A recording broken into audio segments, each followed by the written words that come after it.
दिल्ली में एक सड़क हादसा होता है, पर यह सिर्फ एक हादसा नहीं है। ये एक ऐसी घटना है जिसने हमारे पूरे कानूनी सिस्टम को सड़क सुरक्षा, लापरवाही और किशोर न्याय जैसे बड़े सवालों के कटघरे में लाकर खड़ा कर दिया है। तो चलिए कहानी की शुरुआत करते हैं उस एक टक्कर से जिसने इस पूरी बहस को जन्म दिया है। पुलिस रिपोर्ट का ये एक छोटा सा वाक्य, सोचिए कितना कुछ बयां कर देता है। द्वारका में जो हुआ उसकी भयावहता को समझने के लिए ये लाइन ही काफी है।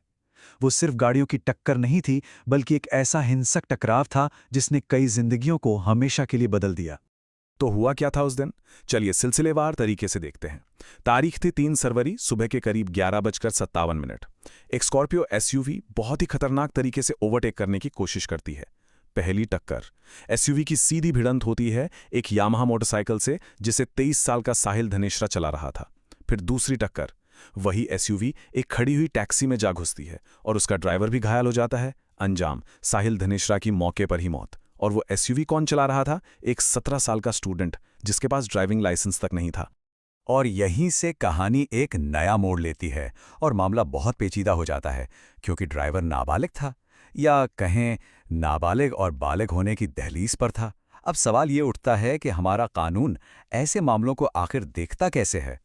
और इस सवाल का जवाब हमें मिलता है भारत के किशोर न्याय अधिनियम यानी जुवेनाइल जस्टिस एक्ट में। ये समझना बहुत जरूरी है।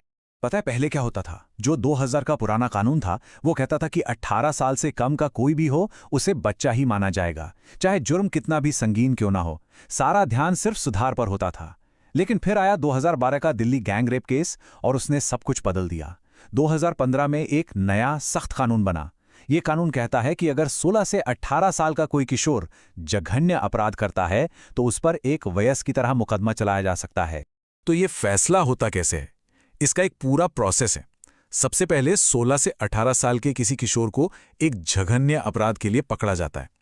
फिर आता है जुवेनाइल जस्टिस बोर्ड। इसमें मनोवैज्ञानिक और सामाजिक कार्यकर्ता होते हैं और वो एक शुरुआती असेसमेंट करते हैं। वो ये पता लगाने की कोशिश करते हैं कि क्या उस लड़के या लड़की में अपने किए गए काम के नतीजों को समझने की दिमागी और शारीरिक क्षमता थी।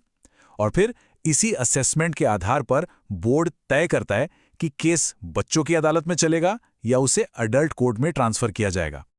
लेकिन रुकिए, मामला सिर्फ उम्र का नहीं है। एक और बड़ा कानूनी सवाल है कि ये जो अपराध हुआ उसकी असल प्रकृति क्या थी? क्या ये सिर्फ एक लापरवाही थी या कुछ और? ज्यादातर जानलेवा सड़क हादसों में यही धारा लगती है, आईपीसी 304 ए।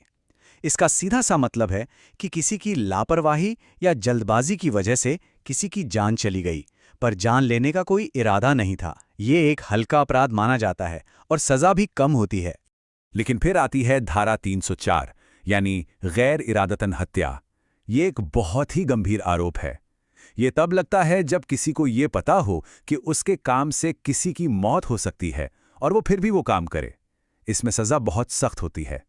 अब लापरवाही और इरादे के बीच की ये जो पतली सी लाइन है ना, उसे अदालतें कैसे तय करती हैं? ये 2 केस देखिए, सब साफ हो जाएगा।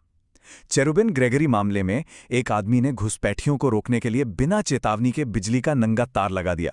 एक की मौत हो गई। कोर्ट ने कहा यह सिर्फ लापरवाही नहीं, ये आपराधिक जल्दबाजी है, एक जाल बिछाने जैसा।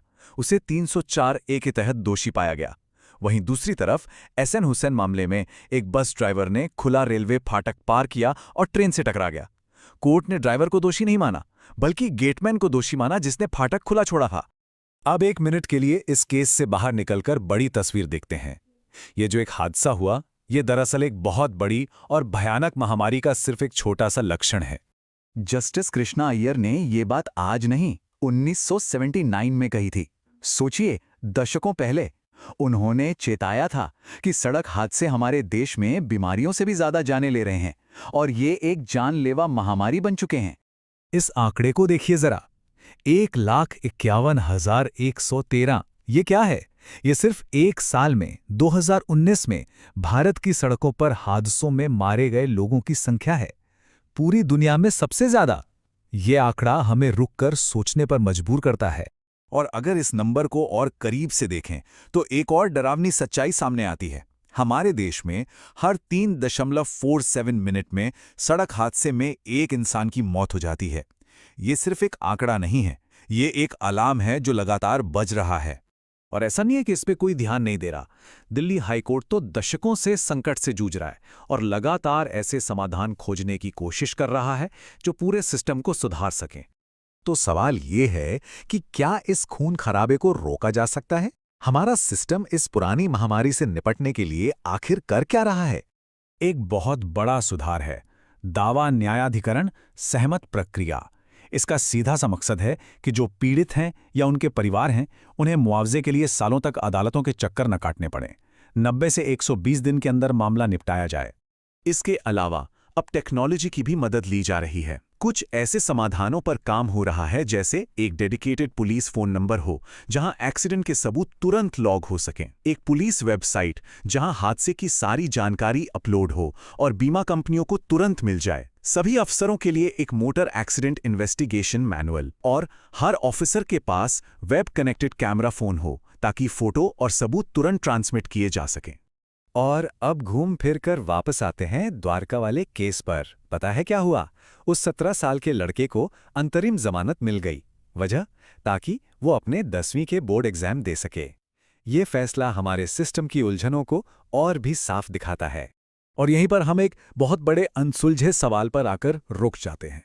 जब एक जवान जिंदगी खत्म हो जाती है और जिम्मेदार भी एक नौजवान ही हो, तो इंसाफ का तराजू किस तरफ झुके? जवाबदेही की तरफ या सुधार की तरफ? खासकर तब जब ये दोनों ही एक बड़े नाकाम होते सिस्टम में उलझे हुए हो।